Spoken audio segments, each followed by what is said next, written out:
আমা মামু বলে কি শুনুন তো আনার মামু কি বলে বলার কথা ছিল আর কি বলে ঠিক আছে তীর হারায় ঢেউর সাগর পাড়ি দিব রে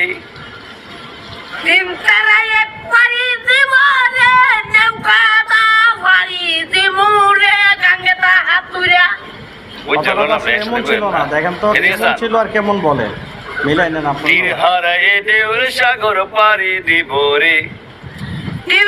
তিল তারায় এক পারি দিব রে নৌকা ছাড়া রে বুঝলেন তীর হারায় ঢেউর সাগর পাড়ি দিব রে তীর হারায় ঢেউর সাগর পাড়ি দিব বলো তীর হারা নৌকা ছাড়া কেমনে পারি দিব রে নৌকারা পারি দিব রে বাইসি ডাকবে না আমি যেটা বলবেন বাইরে শিখে আপনার দেশে